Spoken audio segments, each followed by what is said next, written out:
الرجيم بسم الله الرحمن الرحيم الحمد لله المعروف من غير رؤية والخالق من غير رمية الذي لم يزل قائما دائما إذ لا سماع ذات أبراج ولا ليل داج ولا بحر ساج ولا أمر ذات مهاد ولا خلق ذو اعتماد والصلاة والسلام والتحية والإكرام على نبي الرحمة وخازن المغفرة وقائد الخير والبركة ومنقذ العباد من الهلكة سيدنا ومولانا أبي القاسم محمد اللهم صل على محمد وأهل بيته الطيبين الطاهرين المعصومين المظلومين المنتخبين المنتجبين الذين أذهب الله عنهم الرجس وطهرهم تطهيرا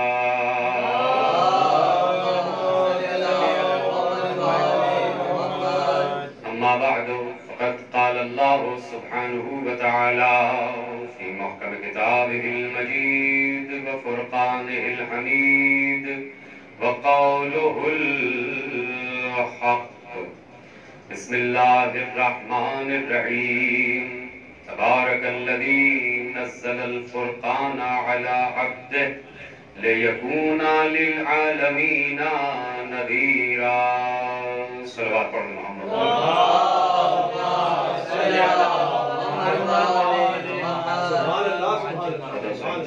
ہجری کے ماہ مبارک رمضان میں تفسیر قرآن اور اس کی پہلی نشست جو لوگ موجود ہیں اور جو لوگ نظارت رہے ہیں اور جو سماعت کر رہے ہیں سب کو آمد ماہ مبارک رمضان مبارک ہو اور پروردگار اس رمضان کے مہینے کی بابرکت آیتوں کے نتیجے میں دنیا پر اس وقت وبا نازل کر دی گئی ہے اور تھوپ دی گئی ہے پروردگار عالم اس سے جلد از جلد نجات فرمائے اور اس دور کا جو حسین ہے اس دور کا جو علی ہے پروردگار اس کے ظہور میں تاجیل فرمائے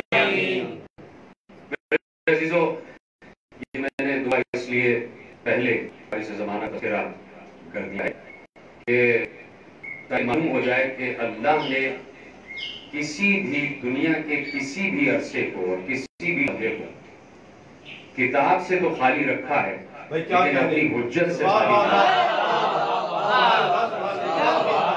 یعنی اگر حضرت آدم علیہ السلام کی طرف غور فرمائیں تو حضرت آدم پہلے آئے صحیفے حضرت آدم کے بعد میں آئے وہ ایک بحث الگ ہے کہ کوئی یہ کہہ دے کہ بھئی حضرت آدم کو تو اللہ نے علم پہلے ہی دے دیا تھا علم آدم الاسماء کلھا تو ایسے ہی نبی آخر کو بھی پہلے علم مل چکا تھا کتاب قلم نبی پر پہلے نازل ہو چکا مصطفیٰ خلق ہونے کے بعد مصطفیٰ نہیں ہے بلکہ مصطفیٰ خلق ہی مصطفیٰ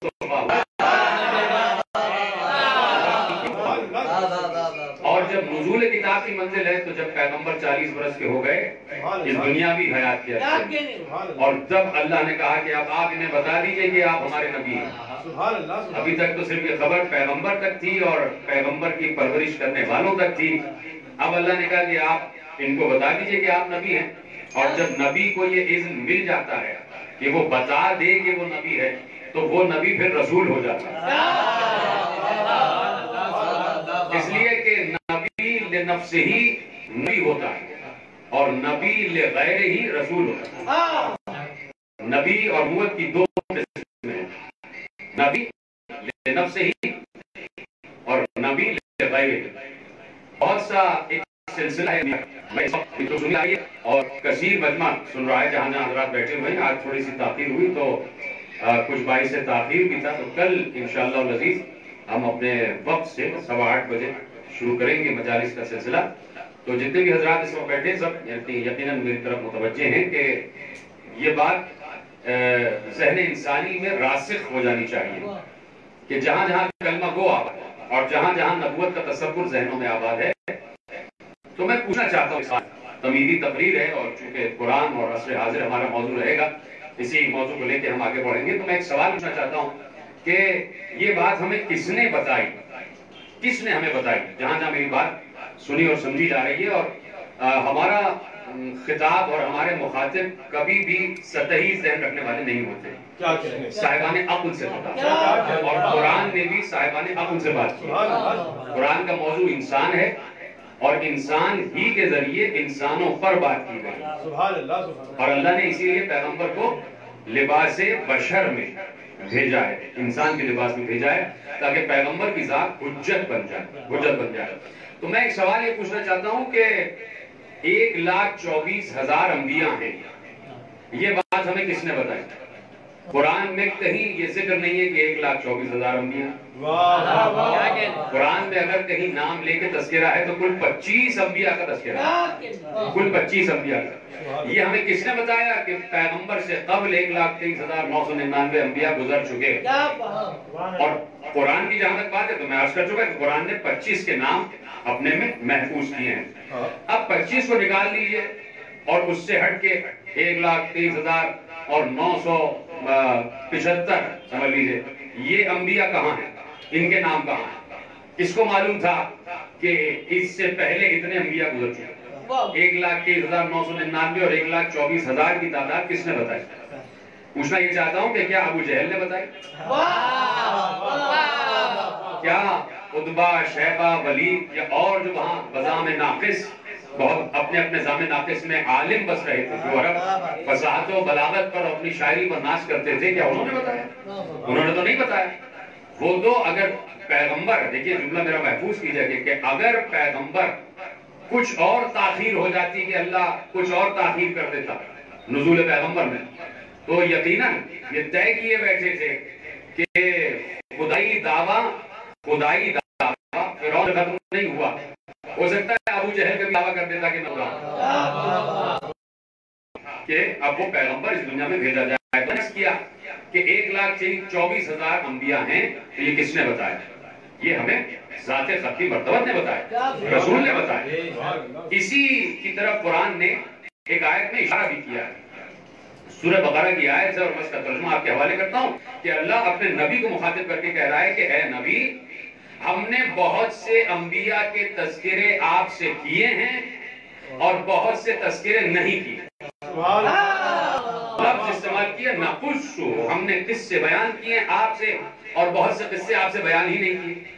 تو اب اگر کوئی یہ کہتا ہے کہ اللہ یہ کہہ رہا ہے کہ ہم نے نبی سے قصے بیان نہیں کیے تو نبی کا علم ناقص تھا، نعوذ باللہ، تو یہ سوچنا بھی اوشیہ ہے۔ اس کا یہ قضیہ بھی پیغمبر کے وارثین نے حل کیا ہے۔ جب کسی نے پوچھا کہ یہ کیا بات ہے کہ پیغمبر کو اللہ کہہ رہا ہے کہ کچھ انبیاء کے قصے ہم نے آپ کو بیان کیے ہیں اور کچھ کے قصے بیان نہیں کیے ہیں، تو معصوم نے ارشاد فرمایا یہاں مخاطب رسول ہے، مخاطب امت ہے، مقصد جو ہے وہ امت سے خطاب ہے، رسول کے ذریعے سے امت سے خطاب ہے کہ ہم نے بہت سے قصے بیان کیے ہیں اور بہت سے قصے بیان نہیں کیے ہیں۔ تو اس لیے میں عرض کیا کہ بہت سے انبیاء کے قصے قرآن میں موجود ہیں اور بہت سے انبیاء کے قصے قرآن میں موجود نہیں ہیں۔ اور اب وہاں سے پلٹتے ہیں واپس اسی جملے کی طرف کہ حضرت آدم پر بھی اللہ نے پہلے صحیفے نازل کر دیے اور اللہ نے کہہ دیا کہ ہم نے آدم کو علم دیا ہے تبھی ہم نے آدم کو خلیفہ چنا ہے. اس لیے اللہ نے پہلی منزل پر ایک معیار اور ایک میزان بتا دیا کہ خلافت الہیہ کا جو تقاضا ہے اور جو میزان ہے وہ عبادت نہیں ہے، وہ علم. اللہ کا خلق، اللہ کا ماتحت وہ ہوگا کہ جو سب سے زیادہ عالم ہوگا اور سب سے زیادہ بہادر ہوگا. یہ سورہ بقرہ کی آیتیں ہیں کہ جہاں اللہ نے ارشاد فرما دیا کہ ہم نے طالوت کو اس لیے سردار لشکر مقرر کیا ہے کہ ان اللہ اصطفاہ علیکم وزادہ بسطۃ فی العلم والجسم. ہم نے طالوت کو اس لیے مصطفیٰ بنایا ہے کہ اس کے پاس سب سے زیادہ علم بھی ہے اور سب سے زیادہ شجاعت بھی ہے. تو وہاں پر بھی اللہ نے معصوم ملائکہ کو خلیفہ نہیں بنا دیا اپنا کہ معصوم ملائکہ کو اللہ دیکھتا کہ ان میں سے سب سے زیادہ سجدہ گزار ہمارا کون ہے تو ہم اسے زمین پر اپنا خلیفہ بنا دیں گے. نہیں، اس نے کہا جسے ہم نے علم دیا ہے وہی ہمارا خلف ہوگا، وہی ہمارا خلیفہ ہوگا، وہی ہمارا سب آرڈینیٹ ہوگا، وہی ہمیں زمین پر ریپرزینٹ کرے گا، وہی ہمارا زمین پر ترجمان ہوگا، وہی ہمارے علم کو وصول کرے گا اور مخلوق تک پہنچائے گا. تو اب دیکھیے کہ حضرت آدم پہلے آئے ہیں. آدم کون ہے؟ حضرت آدم علیہ السلام اللہ کی حجت ہیں، اللہ کے نمائندے ہیں، اللہ کے سب آرڈینیٹ ہیں، اللہ کے خلف ہیں. خلف ہی کو خلیفہ کہتے ہیں، یعنی بعد میں آنے والا. اللہ کا ماتحت ہے اس زمین پر، ناظم دنیا ہے، اللہ نے اس کے حوالے دنیا کا نظام کر دیا ہے. تو اب حضرت آدم اس دنیا میں موجود ہیں. حضرت آدم کون ہے؟ ہدایت دینے والے. حضرت آدم ہدایت دینے والے. اب پلٹ کے کوئی بہت عقل مند انسان پلٹ کے یہ سوال کیوں نہیں کرتا کہ پروردگار تو نے ہدایت دینے والا کیوں بھیج دیا؟ زمین پر کوئی ہدایت لینے والا تو ہے ہی نہیں. زمین پر کوئی گمراہ تو ہے ہی نہیں. یہ تو نے ہدایت دینے والا کیوں بھیج دیا؟ عادی کیوں بھیج دیا؟ پہلے کچھ انسانوں کو بھیج دیتا، وہ کفر کرتے، وہ گناہ کرتے، وہ ظلم کرتے، وہ شرک کرتے، وہ ظلم کرتے، وہ بربریت کرتے، وہ شدت پسندی کرتے، وہ دہشت پھیلاتے، وہ جہالت کرتے. اور جب بہت زیادہ جہالت بڑھ جاتی تو ہادی بھیج دیتا. یہ کیا ہوا کہ تو نے ہادی پہلے بھیج دیا، ہدایت دینے والا پہلے بھیج دیا، ہدایت لینے والے بعد میں بھیجے ہیں. تو یہیں سے میں آج کی دنیا کو یہ سمجھانا چاہتا ہوں، قرآن اور عصر حاضر میرا موضوع ہے، یہیں سے جملہ آپ کے حوالے چلا جائے اور آپ کے ذہنوں میں راسخ ہو جائے کہ یہی وہ اصول ہے جس اصول کے تحت آج بھی دنیا چلے گی. اللہ اصول کو کبھی نہیں توڑتا، اللہ اصول کو کبھی نہیں بدلتا. لا تبدیل لسنت اللہ تبدیلا. تم کبھی اللہ کی سنت میں تبدیلی نہیں پاؤ گے. اس کو غور سے یقیناً صاحبان اللہ اپنے ذہنوں میں بٹھائے. لن تجد لسنت اللہ تبدیلا. تم اللہ کی سنت میں کبھی تبدیلی نہیں پاؤ گے. تو یہ کیسے ہو سکتا ہے کہ پہلے دور میں تو اللہ کی سنت کوئی اور ہو اور آج اللہ کی سنت بدل جائے؟ اللہ کہہ رہا ہے میں ہر دور میں یہ اللہ کی سنت اور فطرت رہی ہے کہ ہدایت دینے والا پہلے آتا ہے، ہدایت دینے والے بعد میں آتے ہیں. یہیں سے اللہ کی سنت و فطرت سامنے آتی ہے کہ چاہے کوئی ہدایت لینے والا ہو یا نہ ہو، ہدایت دینے والا ہر دور میں موجود رہے گا. اب یہ کیسے ہو سکتا ہے کہ پہلی منزل پر حضرت آدم کے دور میں سنت خدا کچھ اور ہو، آج کچھ اور ہو جائے؟ تو ماننا پڑے گا کہ آج بھی کوئی ہدایت لے رہا ہو یا لے رہا ہو، اللہ کی طرف سے ہادی موجود ہے.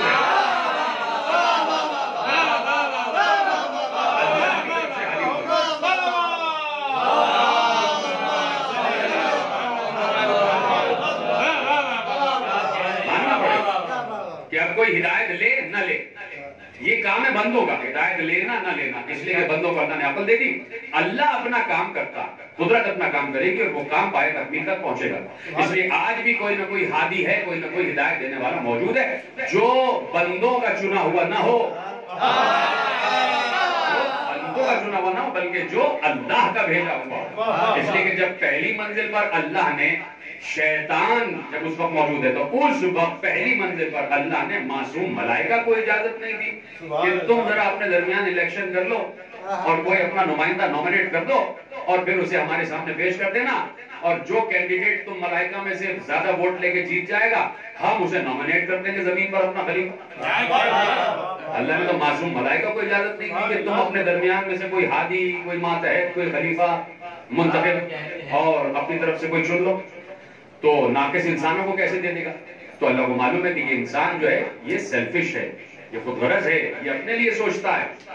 نہیں ایسا ہو سکتا کہ کبھی اس پر غور فرمائیں آپ کہ کوئی بہت بڑا کوئی سربراہ ہو، بہت بڑا کوئی طاقتور انسان ہو، کتنا ہی بڑے ضرب کا مالک کیوں نہ ہو، لیکن جب آمنے سامنے دو قوتیں آ جاتی ہیں، ایک طرف اس کا بیٹا ہو اور سامنے جو ہو کوئی اور ہو، غیر ہو، چاہے کتنا ہی بڑا انصاف پسند کیوں نہ ہو، وہ ہمیشہ اس کا جھکاؤ اپنے بیٹے ہی کی طرف ہوگا. توجہ فرمائیں آپ، اس کا جھکاؤ اپنے بیٹے ہی کی طرف ہوگا، چاہے بیٹا ظلم پر ہی کیوں نہ ہو اور سامنے والا غیر جو ہے وہ عدل پر ہی کیوں نہ ہو. اس لیے اللہ نے اس انتظام کو اپنے ہاتھ میں رکھا ہے کہ ہم ایسا حاکم بھیجیں گے، ہم ایسا منصف بھیجیں گے، ہم ایسا قاضی بھیجیں گے، ہم ایسا انتظام کرنے والا بھیجیں گے کہ جو ہمارے بتائے ہوئے طریقے پر فیصلے کرے گا. تو اس لیے جو سنت قرار پائی وہ یہی سنت قرار پائی کہ ہادی پہلے جائے گا. یہ ہادی کون ہوتا ہے؟ یہ ہادی ہوتا ہے اللہ کے علم کا وارث. اور اللہ کا علم کیسے نازل ہوتا ہے؟ اللہ کا علم کبھی صحیفوں کے ذریعے نازل ہوتا ہے، کبھی کتاب کے ذریعے نازل ہوتا ہے، کبھی احکامات کے ذریعے نازل ہوتا ہے. تو اللہ نے جو صحیفے حضرت آدم پر نازل کیے تو آدم پہلے آئے، صحیفے بعد میں آئے. اللہ نے یہاں سے یہ پیغام بھی دے دیا کہ اللہ نے کہا کہ ہماری کتاب کی شرح کرنے والا پہلے جائے گا، کتاب بعد میں جائے گا. تو میرے عزیزو یہ بات تسلیم کر لینے میں کوئی حرج بھی نہیں ہے کہ پیغمبر کے وقت بھی یہی اللہ نے طریقہ رکھا کہ رسول کو آمنہ کی آغوش میں پہلے بھیجا، اور جب حضرت ابو طالب کی آغوش میں پروان چڑھ کے وہ آمنہ کی آغوش میں پروان چڑھنے کے بعد ابو طالب کی آغوش میں پروان چڑھ کے وہ بچہ 40 برس کا ہو گیا، تو اللہ نے کہا کہ ہم نے اسے وارث پہلے بنایا ہے اور پھر سے ہم بھیجنے والے ہیں. اللہ نے پیغمبر کی صورت میں وارث پہلے بھیج دیا اور قرآن کی صورت میں ورثہ بعد میں بھیجا. تو قرآن جو ہے وہ علم الہی کا ورثہ ہے. اور اسی کی طرف اللہ نے ارشاد فرمایا کہ تبارک الذی نزل الفرقان علی عبدہ، بابرکت ہے وہ ذات کہ جس نے اپنے عبد پر فرقان کو نازل کیا، لیکون للعالمین نذیرا، تاکہ وہ عالمین کے لیے ڈرانے والا بن جائے، تنبیہ کرنے والا بن جائے، انتباہ کرنے والا بن جائے. تو اب یہ قرآن نازل ہوا ہے قلب رسول پر، قرآن نازل ہوا ہے ذہن رسول پر. قرآن ایک فکر ہے اور فکر خداوندی. قرآن شعور ہے اور شعور ہے شعور قدرت. قرآن فہم ہے اور فہم ہے فہم وحی الہی. اور اب یہ جس پر نازل ہو رہا ہے کم از کم، میں تو لفظ کم از کم بڑے احتیاط سے استعمال کر رہا ہوں، یہ فہم، یہ شعور، یہ پیغام، یہ فکر جس پر نازل ہو رہی ہے، جس قلب پر، وہ قلب اتنا تو وسیع ہو کہ پورے کے پورے قرآن کو، پورے کے پورے پیغام کو، پورے کے پورے کلام کو اپنے اندر جذب و کسب کر سکے. تو اب اگر کوئی یہ کہہ دے کہ پیغمبر آدھا قرآن سمجھتے تھے اور آدھا قرآن نہیں سمجھتے تھے، تو اس کا مطلب ہے کہ اس نے آدھا اسلام سمجھا اور آدھا اسلام نہیں. اور اللہ کہہ رہا ہے ادخلوا فی السلم کافہ، اسلام میں داخل ہونا تو پورے کے پورے داخل ہونا. اور اس کا ایک دوسرا مطلب بھی ہو سکتا ہے، دوسرا مطلب یہ ہو سکتا ہے کہ ادخلوا فی السلم کافہ، اسلام میں پورے کے پورے داخل ہو جاؤ. ایک ترجمہ یہ بھی ہے اور ایک ترجمہ یہ بھی ہے کہ پورے کے پورے اسلام میں داخل ہونا، آدھے اسلام میں نہیں، پورے کے پورے اسلام. یعنی اس وقت تک اسلام کو لیتے رہنا جب تک اسلام دین کی صورت میں کامل نہ ہو جائے، اور دین کی صورت میں غدیر میں اسلام کرنا.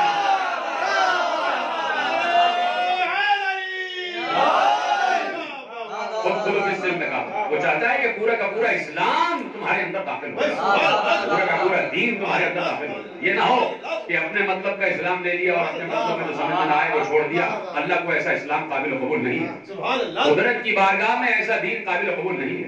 بات دیکھیے جہاں سے بات آگے بڑھتی ہے اور یقیناً میرے پاس وقت مختصر ہے اور اسی مختصر دائرے میں ہمیں روزانہ آپ سے مخاطب ہونا ہے، اور انشاءاللہ کل سے آپ 8:15 بجے موجود ہوں گے اور میں بھی موجود ہوں گا، کہ اب میں عالم اسلام کی بڑی بڑی شخصیتوں کو مخاطب کرتا ہوں، جو کہ میں اپنے کو مبلغ علمی کے حساب سے ایک طالب علم سے بھی کمتر تصور کرتا ہوں، لیکن چونکہ اللہ نے ایک بچے کو بھی ذہن دیا ہے، اور ذہن دینے کا مطلب یہ ہے کہ سوچو، جہاں عقل ہے جہاں ذہن ہے وہاں سوچا ضرور جائے گا، وہاں فکر تو ضرور کی جائے گی۔ تو اب میں بھی ایک فکر آپ کے حوالے کرتا ہوں۔ قرآن میں اللہ نے ارشاد فرما دیا سورہ بارکہ آل عمران میں، اب میں دیکھنا چاہتا ہوں کہ بات کہاں تک پہنچتی ہے۔ اللہ کہہ رہا اپنے نبی کو مخاطب کر کے کہہ رہا ہے هو الذی انزل علیک الکتاب منہ آیات محکمات ہن ام الکتاب واخر متشابہات فاما الذین فی قلوبہم زیغ فیتبعون ما تشابہ منہ ابتغاء الفتنہ وابتغاء تاویلہ وما یعلم تاویلہ الا اللہ والراسخون فی العلم سبحان اللہ سبحان اللہ یقولون آمنا بہ کل من عند ربنا سبحان اللہ وما یذکر الا اولو الالباب۔ اللہ کہہ رہا ہے اپنے نبی کو مخاطب کر کے هو الذی، وہ ہے یعنی اللہ وہ ہے، انزل علیک الکتاب، جس نے آپ پر کتاب نازل کی۔ سبحان اللہ تو کتاب نازل کرنے والا اللہ ہے۔ بے شک کبھی بھی یہ نہ سمجھا جائے کہ کہیں سے اگر کوئی روایت آ جائے اور کوئی روایت ہمیں یہ بتاتی ہوئی دکھائی دے کہ پیغمبر نے کہا کہ مجھ پر کبھی کبھی شیطانی آیات بھی آ جاتی ہیں، تو ایسی حدیثیں جو قرآن کی آیات سے ٹکرا دی جائیں یا ٹکراتی ہوئی نظر آئیں، پیغمبر نے خود کہا انہیں دیوار پہ مار دو۔ اللہ کہہ رہا ہے ہم نے آپ پر کتاب نازل کی ہے، اور اب جب اللہ کتاب نازل کر رہا ہے تو ایک لمحے کے لیے عبد و معبود کا رابطہ منقطع نہیں۔ دیکھیے اس پر غور فرمائیں کہ کم از کم میں بات کروں 40 برس سے پہلے اگر کوئی پیغمبر کو پیغمبر نہیں مانتا تو نہ مانے، حالانکہ پیغمبر نے مسجد نبوی کے منبر پر بیٹھ کر اجلہ اصحاب کرام کے سامنے مخاطب کرتے ہوئے کہا تھا کہ کن تو نبی و آدم بین الماء والطین، میں اس وقت بھی نبی تھا جب تمہارا باپ آدم ابھی کیچڑ میں تھا،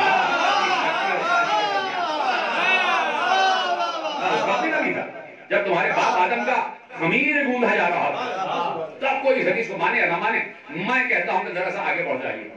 اور جس وقت اگر آپ کہتے ہیں کہ 40 برس کے بعد پیغمبر نبی بنے اور ان پر نزول وحی کا سلسلہ آیا، تو 40 برس کے بعد 63 برس تک 23 برس بن رہے ہیں، 23 برس مسلسل نزول وحی ہے، تو 23 برس یہ ضروری ہے قدرت پر کہ اپنے عبد سے رابطہ ایک لمحے کے لیے بھی منقطع نہ کرے، ایک لمحے کے لیے بھی منقطع نہ کرے۔ یعنی اگر وہ جاگ رہا ہے تو نگاہ خداوندی میں ہے، اگر وہ چل رہا ہے تو نگاہ خداوندی میں ہے، بیٹھ رہا ہے نگاہ خداوندی میں، کھا رہا ہے نگاہ خداوندی میں، یہاں تک کہ سو رہا ہے تو بھی نگاہ خداوندی میں۔ اس وقت بھی رابطہ بین العبد والمعبود رک نہیں رہا، منقطع نہیں ہو رہا، ٹوٹ نہیں رہا۔ اب وہ کہا کہ الذی انزل علیک الکتاب، ہم وہ ہیں کہ جس نے آپ کے اوپر کتاب نازل کی۔ اب ٹھیک ہے کتاب سے مراد قرآن ہے، سب اس بات کو تسلیم کرتے ہیں کہ ہم نے آپ پر قرآن نازل کیا۔ اب اللہ کہہ رہا ہے کہ تم کو کیا پتا قرآن کیا ہے؟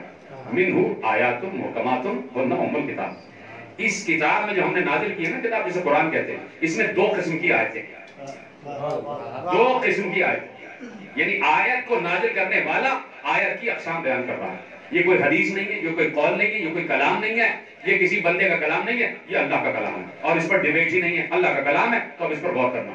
هو الذی انزل علیک الکتاب، اللہ وہ ہے کہ جس نے آپ پر کتاب نازل کی، منہ آیات محکمات ہن ام الکتاب واخر متشابہات، اس میں 2 قسم کی آیتیں ہیں، ایک آیات محکمات اور ایک قسم آیات متشابہات۔ سبحان اللہ آیات محکمات، آیات متشابہات۔ اللہ کہتے ہیں جو آیات محکمات ہیں یہی قرآن کی بنیاد ہے، یہی قرآن کی اساس ہے، اسی بنیاد پر پورے قرآن کی عمارت پڑی ہوئی ہے۔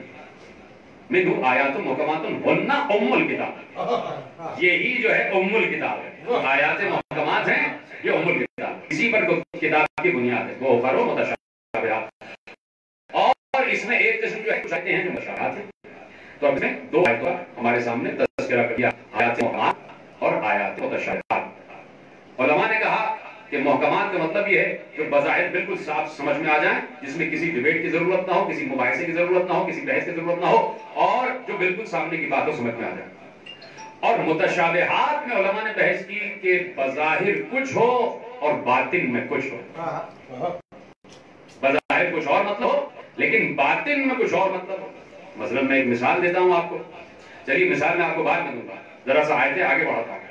اللہ کہتا ہے فَأَمَّا الَّذِينَ فِي قُلُوبِهِمْ زَيْغٌ فَيَتَّبِعُونَ مَا تَشَابَهَ مِنْهُ ابْتِغَاءَ الْفِتْنَةِ وَابْتِغَاءَ تَأْوِيلِهِ.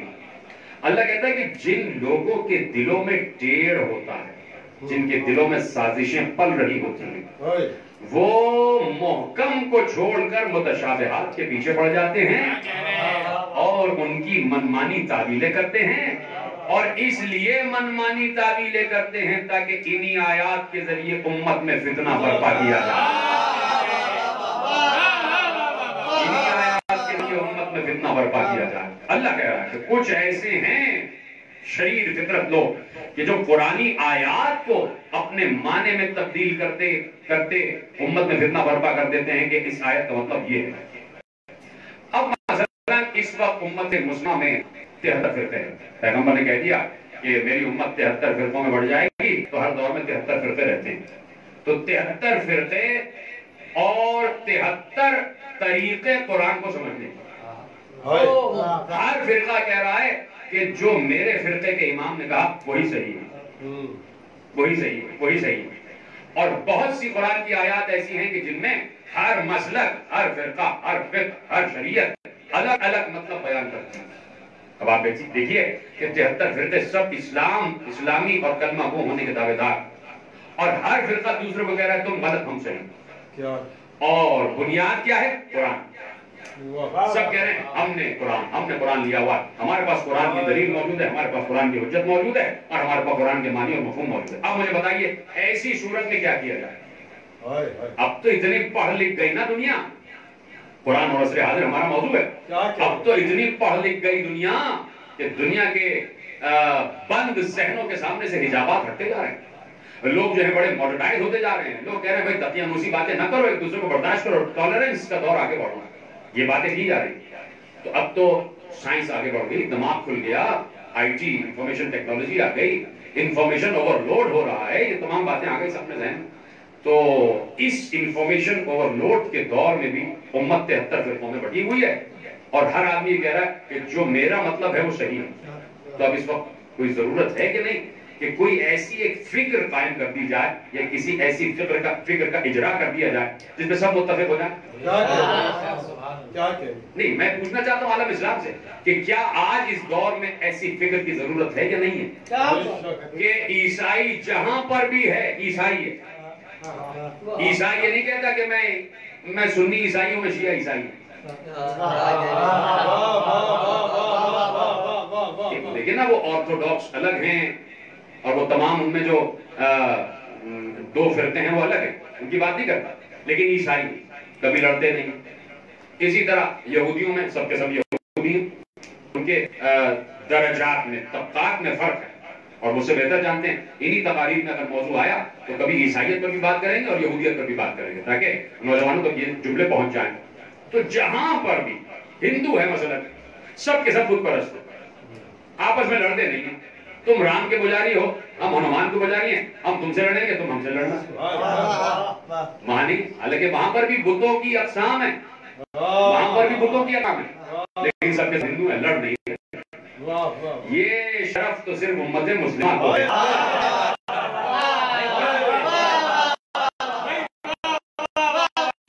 پہلے تو یہ تھا کہ 73 فرقے, اب جتنے گھر اتنے فرقے.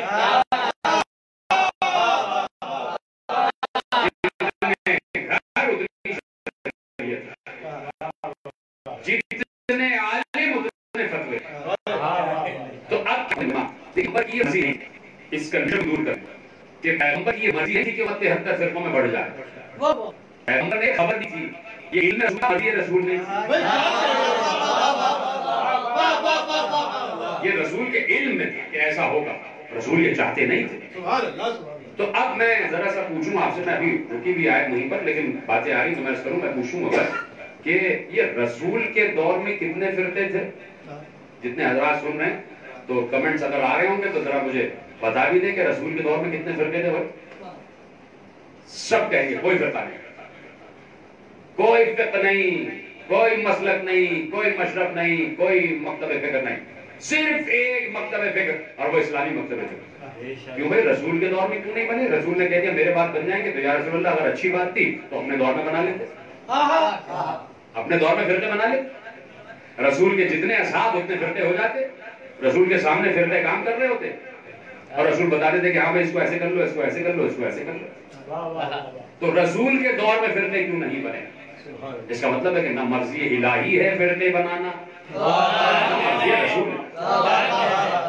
اس لیے تو کہا نا کہ وَاعْتَصِمُوا بِحَبْلِ اللَّهِ جَمِيعًا وَلَا تَفَرَّقُوا، اللہ کے رسی کو مضبوطی سے تھامے رکھو اور فرقوں میں تقسیم نہ ہونا، فرقوں میں تقسیم نہ ہونا. اب یہ امت کتنی بڑی گستاخی خدا میں ملوث ہے، کتنے بڑے حکم عدولی خدا میں ملوث ہے کہ اللہ کہہ رہا ہے فرقے نہ بناؤ، اور امت مسلسل فرقے بنائی چلی جا رہی ہے. کیسا رمضان، کہاں کا رمضان، کیسی عید، کہاں کی بقرعید، کیسی قربانی، کیسی عید الفطر. تم نے فرقے تو اللہ کے حکم کی خلاف ورزی میں بنا لیے. اب اللہ کے حکم کی اطاعت میں نمازیں بھی پڑھ رہے ہو، روزے بھی رکھ رہے ہو، زکات بھی دے رہے ہو، عید قربان بھی ہو رہا ہے، عید فطر بھی ہو رہا ہے. اللہ کہہ رہا ہے فرقوں میں نہیں بٹو، فرقوں میں نہ بٹو. تو یہ اللہ کہتا ہے فرقوں میں نہ بٹو، اور پیغمبر کہہ رہے ہیں فرقوں میں بڑھ جائیں گے. گویا یہ علم رسول تھا، مرضی رسول نہیں. تو اب پھر سوال پلٹتا ہے واپس کہ رسول کے دور میں فرقے کیوں نہیں تھے؟ رسول کے دور میں فرقے کیوں نہیں؟ تو جواب صرف ہے کہ اس کے علاوہ کوئی جواب نہیں ہوگا. جواب یہ ہے کہ چونکہ رسول کے دور میں خود رسول موجود ہے جس پر قرآن اور اسلام نازل ہوا ہے، تو جو اصل مطلب خدا بندی، اصل مفہوم خدا بندی ہے وہ رسول کو معلوم ہے. اور اب رسول کسی اور سے تھوڑی پوچھ رہے کہ تم بتاؤ کہ تم کیا بتانے میں کیا سکتا. جو اصل میں خدا بتانا چاہتا ہے وہ قلب رسول پر ہے، اور رسول جو بتائیں گے وہی سب سے اہم ترین اور مہم ترین مطلب ہوگا جو قرآن کے مطلب کے دائرے میں داخل ہوگا. اس لیے کسی فرقے کی گنجائش ہی نہیں تھی. جب رسول موجود ہے تو اب کسی فرقے کی کیا گنجائش ہے؟ رسول کی موجودگی میں تھوڑی فرقے بنیں گے. تو رسول ختم ہو رہی ہے بات، 10 یا 15 منٹ کی بات رہ گئی. رسول اپنے دور میں امت کے اتحاد کا مرکز تھا. میرا پیغام بہت چلا ہے. رسول اپنے دور میں امت کی محبت، عشق اور اتحاد اور اتفاق کا مرکز تھا. کسی صحابی کی کوئی مجال نہیں تھی، کسی دوست کی، کسی بیٹھنے والے کی مجال نہیں تھی کہ رسول کے ہوتے ہوئے قرآن کی کسی آیت کو اپنے مطلب کے تحت بیان کرتا ہے. کسی کی مجال نہیں تھی کہ رسول سے ہٹ کر کوئی اپنا مطلب لے کے آ جائے، اپنا مسلک لے کے آ جائے. سب کی نگاہوں کا مرکز ذات رسول، سب کی نگاہوں کا مرکز ذات رسول. اب حضرت ابو بکر ہیں، ان کی نگاہوں کا مرکز بھی ذات رسول، اور حضرت عمر ہیں، حضرت عثمان ہیں، حضرت علی ہیں، اور جتنے اصحاب کرام سب کی نگاہوں کا مرکز ذات رسالت. تو اب کسی میں مجال نہیں ہے کہ کوئی ادھر ادھر چلے جائے. اور رسول امت سے سب سے زیادہ محبت کرتے ہیں. رسول کے دل میں امت کا درد سب سے زیادہ، اور رسول نہیں چاہتے تھے کہ امت فرقوں میں بٹے. اس لیے رسول نے کہا سب میری طرف متوجہ ہو جاؤ، سب میری طرف اپنی نظروں کو مرکوز کر لو، فرقوں میں نہیں بٹو گے. تو سن 11 ہجری 28 صفر تک رسول کی ذات موجود ہے، کوئی فرقہ نہیں بن رہا، کوئی مسلک نہیں، کوئی مشرب نہیں، کوئی زاویہ فکر نہیں. اس لیے کہ رسول موجود ہے. اور رسول نے یہ کیوں کیا؟ اس لیے کہ رسول امت سے محبت رکھتے ہیں، اور رسول چاہتے ہیں کہ میری امت چونکہ مجھ سے محبت کرتی ہے اور میں امت سے محبت کرتا ہوں تو امت میں جھگڑا نہ ہو. دیکھیے میں فکر دینے جا رہا ہوں، اور امت میں فساد نہ ہو. اب سوال یہ ہے کہ وہ رسول جو یہ چاہتا ہے کہ امت سے میں محبت کرتا ہوں، امت میں نہ جھگڑا ہو نہ فساد ہو، نعوذ باللہ نعوذ باللہ نعوذ باللہ خاکم بدائیں، کیا وہ یہ چاہے گا کہ بس یہ اتحاد میری ہی زندگی تک رہے اور میں چلا جاؤں تو یہ لڑتے کٹتے مرتے رہ جائیں؟ کیا رسول یہ چاہیں گے کہ یہ میری زندگی تک تو متحد رہیں اور جب میں چلا جاؤں تو یہ متفرق ہو جائیں اور پھر اس کے بعد جو چاہیں کریں پھر ایک دوسرے کو قتل کرتے رہیں؟ یہ تو سوچنا بھی کفر ہے کہ رسول ایسا سوچیں گے. تو رسول نے یہ چاہا کہ جب تک میں ہوں تب تک میں ان کے درمیان مرکز اتحاد ہوں. اب واجب ہے قدرت پر اور رسول پر کہ امت کو متحد رکھنے کا کوئی فارمولہ دیکھے جائے، امت کو متحد رکھنے کا کوئی فارمولہ دیکھے جائے تاکہ امت فرقوں میں نہ بٹے. یہ کیسے ہو سکتا ہے کہ ڈاکٹر یہ تو کہہ دے کہ تمہیں یہ بیماری ہے اور علاج نہ بتائے. یعنی طبیب عصر رسول یہ تو بتا گیا کہ تم 73 فرقوں کی بیماریوں میں ملوث ہو جاؤ گے, مبتلا ہو جاؤ گے, اور اس بیماری کا علاج بتا کے نہ جائے. کہ رسول نے بیماری تو بتا دی کہ تم 73 فرقوں میں بڑھ جاؤ گے, بیماری کا تو یا رسول اللہ علاج بھی تو بتا جائیں کہ ہم ان فرقوں میں نہ بٹیں, اور اگر بڑھ جائیں تو وہ علاج, وہ دوا لے لیں تو دوبارہ سے ہم ایک ہو جائیں, دوبارہ سے ہم متحد ہو جائیں. تو رسول نے کہا اپنی زندگی میں نقطہ اتحاد تھا, میں موجود تو کوئی فرقہ نہیں. تو اب جاتے جاتے رسول کی ذمہ داری ہے کہ کوئی ایسا مرکز اتحاد چھوڑ کر جائیں کہ جس پر تمام امت نگاہوں کو مرکوز رکھے تو فرقوں میں تقسیم نہ ہونے پائے. اسی دن کے لیے رسول جاتے جاتے غدیر میں من کن تو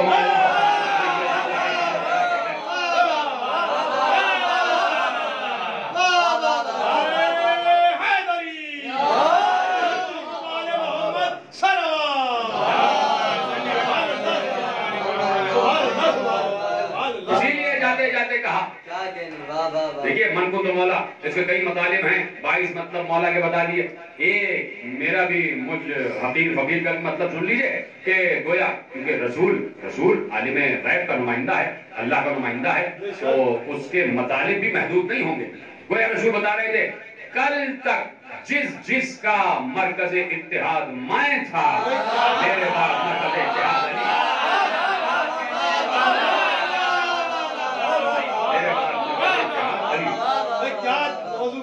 میرے بعد مرکز اتحاد ہے. اور یہ مرکز اتحاد کیا ہے, اور یہ علی کی ولایت کیا ہے؟ یہ علی کی ولایت کا تو لفظ ہے, لیکن اصل میں رسول بتا کے جا رہے ہیں کہ نہ کل اللہ نے کتاب کو تنہا چھوڑا تھا, نہ آج نہ قیامت تک تنہا چھوڑا. تو کہیں نہ کہیں کسی نہ کسی نمائندہ الہی کی ضرورت رہتی ہے کہ وہ کتاب خدا کو سمجھاتا رہے, کتاب خدا کو سمجھاتا رہے.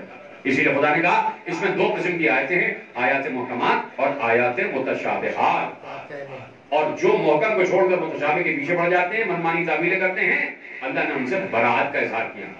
اور اب اللہ کہتا ہے تمہیں پتا ہے کہ متشابہات کا جو مطلب ہے وہ کسے معلوم ہے؟ وہ خدا کہتا ہے, اور جو بات خدا کہتے وہ اتھارٹی ہے, اس کو کوئی رد نہیں کر سکتا. اللہ نے کہہ دیا کہ ہم تمہیں بتانا چاہتے ہیں کہ ہم نے 2 قسم کی آیتیں اتاری ہیں, ختم ہو گئی بات. ہم نے 2 قسم کی آیتیں اتاری ہیں, محکم اور متشابہ. متشابہ وہ کہ جو بظاہر کچھ دکھائی دے, مطلب اس کے پیچھے کچھ اور. یہ میں نہیں کہہ رہا, یہ سارے علماء تفسیر نے بالکل یہی تفسیر لکھی ہے, تھوڑے سے الفاظ کے رد و بدل کے ساتھ. اور محکم کی تفسیر اور ترجمہ ہوتا ہے, اور متشابہ کی تعویل ہوتی ہے. متشابہ کی تعویل ہوتی ہے. مثلا میں آپ کو ایک مثال دوں اور اسی پر بات ختم ہو جائے. سورہ ذاریات کی آیت جو بار بار بچپن سے ہم سنتے چلے آ رہے ہیں کہ وما خلقت الجن والانس الا لیعبدون. اور یہی بات ختم ہو رہی ہے, اور یہیں سے ہم کل جڑ جائیں گے اپنے موضوع سے. محکم و متشابہ کے ذریعے سے بات آگے بڑھیں گے. قرآن اور اصل حاضر ہمارا موضوع ہے جو کل بھی رہے گا انشاءاللہ 8:15 بجے سے. محکم و متشابہ. اب مثلا قرآن نے کہا کہ وما خلقت الجن والانس الا لیعبدون. ہم نے جنوں کو اور انسانوں کو صرف اور صرف اور صرف اور صرف اور صرف اس لیے خلق کیا کہ ہماری عبادت کریں. وہی میں بات کروں, میں نے emphasize کیا ہے لفظ صرف, تاکہ یہاں پر آپ کو اللہ کی فورس سمجھ میں آ جائے. اللہ لیعبدون, تاکہ لفظ اللہ کی طاقت سمجھ میں آ جائے. ہم نے تمہیں صرف اور صرف اور صرف اور صرف اس لیے خلق کیا کہ تم ہماری عبادت کرو, تم ہماری عبادت کرو. اب مجھے یہ بتائیے کہ مکہ المکرمہ سے لے کے مدینہ تک, مدینہ سے لے کے کوفہ تک, کوفہ سے لے کے کربلا تک, کربلا سے لے کے آذربائیجان تک, آذربائیجان سے لے کے ایران تک, ایران سے لے کے افغانستان تک, افغانستان سے لے کے فلسطین, اور پھر وہاں سے لے کے ادھر سے مڑ جائیے مصر تک آ جائیے, جامع ازہر تک, اور پاکستان کی کسی قطار شمار میں رکھ لیجیے. کوئی ایسا عالم ہے جو مسلسل عبادت کر رہا ہو؟ کوئی ایسا ہے کہ جس نے جب سے پیدا ہوا ہے تب سے عبادت کر رہا اور اب تک عبادت کر رہا ہے؟ مسلسل عبادت, سوتے جاگتے چلتے پھرتے اٹھتے بیٹھتے کھاتے پیتے, کوئی ہے جو عبادت کر رہا ہے؟ اللہ کہہ رہے ہیں ہم نے تمہیں صرف عبادت کے لیے خلق کیا. اس کا مطلب ہے کہ انسان عبادت کے علاوہ کچھ اور نہ کرے. مقصد تخلیق انسان یہ ہے قرآن کی آیت کی روشنی میں کہ مسلسل عبادت، مسلسل عبادت، چل رہے ہو تو عبادت، اٹھ رہے ہو تو عبادت، کھا رہے ہو تو عبادت، چل رہے ہو، پی رہے ہو، سو رہے ہو، جاگ رہے ہو، کروٹ عبادت، مسلسل عبادت، تب تو تمہارا مقصد تخلیق پورا ہوگا۔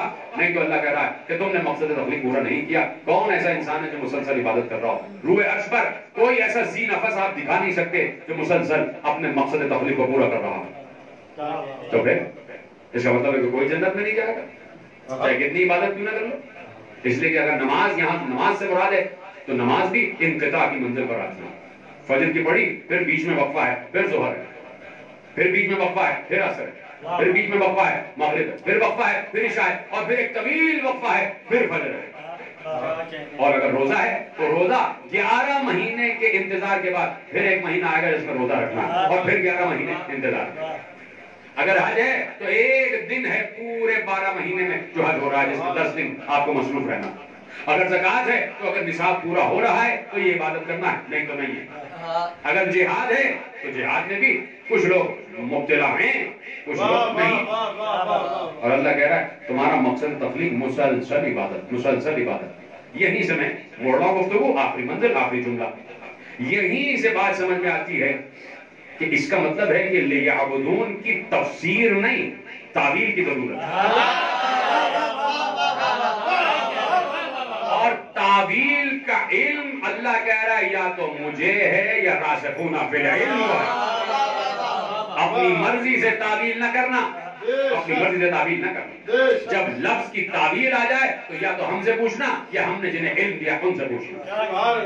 ہم نے جنہیں راسخون فی العلم کہا ہے ان سے پوچھنا، تو ختم ہو گئی بات۔ ایسے ہی ایک سائل چلا اور اس کے ذہن میں سوال پیدا ہوا، لیعبدون، اللہ کہہ رہا ہے کہ مسلسل عبادت، مسلسل عبادت، تو مسلسل تو کوئی انسان بھی عبادت نہیں کر سکتا۔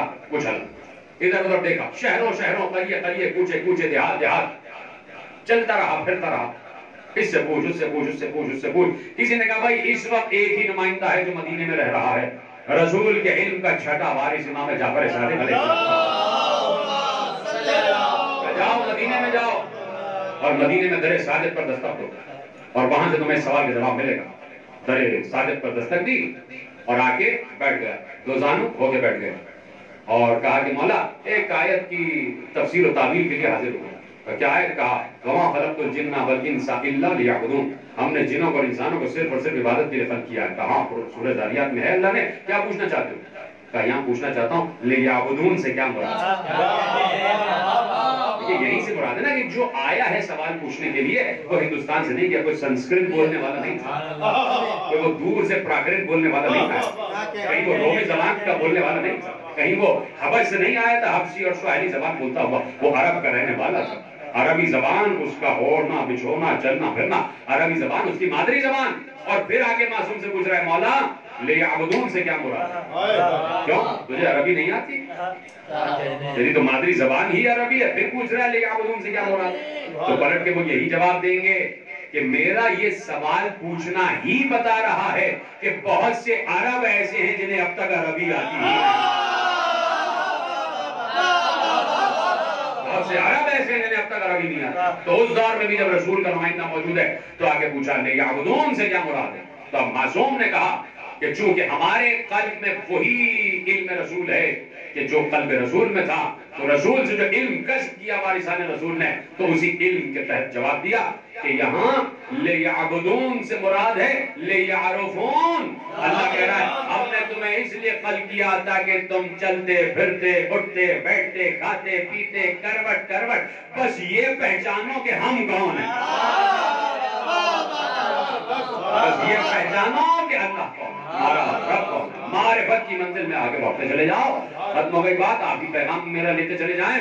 تو اس وقت دنیا میں اس گزرتے ہوئے لمحے میں ٹل the day till the time, اس وقت مجھے بتائیں جتنی معرفت کی ضرورت ہے کیا اس سے پہلے ضرورت پڑی تھی؟ اس لیے کہ جہاں پر میڈیکل سائنس دم توڑ جائے، جہاں پر ناسا گھٹنے ٹیک دے، جہاں پر پینٹاگون سر بگریبان نظر آئے، جہاں بڑے بڑی ریسرچ سائنس لیبارٹریز دھواں ہوتی ہوئی دکھائی دیں کہ ایک چھوٹے سے جرثومے کا علاج سمجھ میں نہ آئے، تو اللہ کہہ رہا ہے کہ تم چھوٹا سا جرثومہ نہیں سمجھ سکے تو اس پوری کائنات کے خالق کو کب سمجھو؟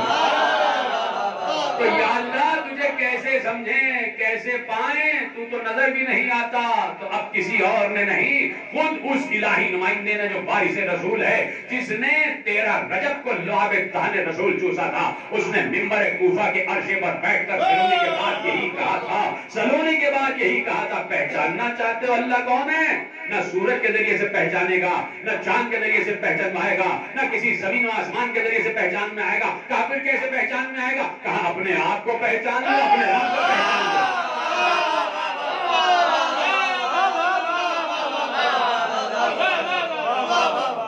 اللهم انت المحمود بحق محمد وانت العلي الاعلى بحق علي وانت فاطر السماوات والارض بحق فاطمه وانت المحسن بحق الحسن وانت قدیم الاحسان بحق الحسین وبحق تسعة المعصومین من ذریۃ الحسین علیہ السلام۔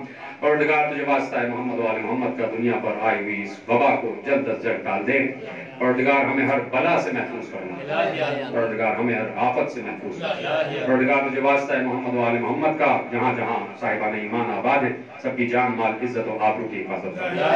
جتنے بھی جہاں جہاں مجھے پیغامات ملے ہیں، مسلسل لوگوں نے نیٹ پر پیغامات دیے، پروردگار جہاں جہاں جو مومن مومنات بیمار ہیں، باقی بیمار کربلا شفائے عاجل صحت کامل عطا پروردگار تجھے واسطہ ہے محمد و آل محمد کا جو بھی اس منحوس مرض میں، اس کرونا وائرس میں مبتلا ہو چکے، پروردگار ان کو جلد از جلد شفا عطا فرما۔ ہمارے گھروں کو بھی رحمتوں اور برکتوں کے سائے میں لے رحمتوں اور برکتوں اور مغفرتوں کا مہینہ، پروردگار اس مہینے کی ساعتوں سے ہمیں مستفید ہونے کی توفیق دے۔ پروردگار ہمارے گناہوں کبیر و صغیر کو معاف فرما دے۔ پروردگار ہمیں ایک کر دے، ہمیں نیک کر دے۔ پروردگار تجھے واسطہ ہے تیرے عزت و جلال کا، اپنے حجت زمانہ کے ظہور میں تعجیل فرما۔ ہم کو امام کے انصار عوام و سپاہی میں شمار فرما۔ ربنا تقبل منا انک انت السمیع العلیم برحمتک یا ارحم الراحمین۔ بر محمد و آل محمد صلوات۔